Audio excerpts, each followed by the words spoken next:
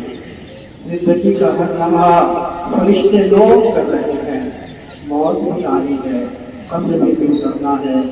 अल्लाह इस एहसास के साथ हमें जिंदगी गुजारने की तौफीक अता फरमा। अल्लाह हम सबको तक़वा और तहारत से मुज़य्यन और मुनव्वर फरमा। ये खुशी का एक त्यौहार है। खुशी के ये दिन इसीलिए आते हैं ताकि मुल्क में जितने तबक़ात रहते हैं, जितने लोग रहते हैं, वो एक दूसरे की खुशी में शरीक होते हैं तो खुशी बढ़ जाती है। इससे एक अहम मैसेज और पैगाम जाता है कि हम सबको जो है एक दूसरे की खुशी, एक दूसरे के गम में बराबर का शरीक होना चाहिए। और हम जब मिलजुल कर इस तरह ज़िंदगी गुजारेंगे तो हमारा मुल्क ये तरक्की करेगा और हमारे मुल्क की गंगा जमनी जो तहज़ीब है उसको फ़रोग़ मिलेगा। इसलिए हम मुल्क के तमाम बाशिंदों को ईद उल फितर की मुबारकबाद देते हैं अपनी तरफ से, ईदगाह की तरफ से। और आप हजरात ने जो कोशिश की है, इस कोशिश की भी हम सराहना करते हैं और हम लोगों के लिए खुश आमदीद कहते हैं। अभी मुल्क में जो उथल पुथल चल रहा है उसको क्या कहेंगे? उसके लिए जो गवर्नमेंट कर रही है हम उसको देखते रहें और हमारे बस में जो अच्छा काम हो सकता है हम बढ़ चढ़ करके उसका साथ दें। इस मौके पर हम बिल्कुल जज्बात में ना आए, बल्कि हमको दूसरे मुल्क में जो कुछ हो रहा है उस पर हमको नज़र भी रखना है। लेकिन सबसे बड़ी बात यह है कि उसकी वजह से हमारे मुल्क की शांति को किसी तरह का कोई असर न पड़े, हमें इसके लिए कोशिश करनी है। भागलपुर के वासियों के लिए क्या संदेश होगा ईद उल फितर के ऊपर सर? बस ये हम कहेंगे कि हमारा ये भागलपुर शहर जो है वो आपस में भाईचारा का सबूत दें। हम एक दूसरे के करीब होने की कोशिश करें, दिल में नफ़रत पाल करके कभी किसी का भला नहीं हुआ। सर आपका परिचय? हम अगर किसी के साथ अच्छा नहीं कर सकते हैं तो हम बुरा भी ना करें। हमें इस तरह से जो है अपना व्यवहार रखना चाहिए।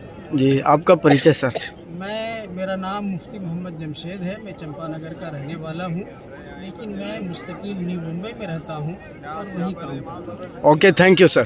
पर आप लोगों को शुभकामना, मेरी ओर से शुभकामना है कि सभी लोग शांति और सद्भाव मनाएं। यही हमारी दुआ है। Okay sir, thank you. आज ईद के मौके पर क्या कुछ कहेंगे सर? ईद के मौके पर एक हमारे संदेश रहेगा कि सभी लोग शांतिपूर्ण जब पर्व मनाएं, व्यवस्था की गई है और हमारे सभी प्रदेशवासियों से अनुरोध है कि शांतिपूर्वक मनाएं। और क्या सुरक्षा व्यवस्था किस तरह का है? सुरक्षा व्यवस्था में हर एक झटका और चौराहे पर कुछ बड़ी तैनाती की गई है जी, और सर हम लोग गश्ती में हम लोग भले मशीन भी हैं। Okay, thank you sir. मौके पर क्या कुछ कहना चाहेंगे? सबसे पहले पूरे मुल्क के और देशवासियों को ईद उल फितर की ढेर सारी खुशियों के साथ, दिल की गहराई के साथ मुबारकबाद पेश करता हूँ। और आज के दिन इस मुल्क की सलामती के लिए, अमन चैन के लिए, इत्तेहाद इत्तेफाक के लिए, आपसी मोहब्बत जो एक कदीम बहुत बरसों से जो रही है उसको बरकरार रखने के लिए यहाँ इस करने की ऐतिहासिक धरती पर एक दुआ मांगी जाएगी।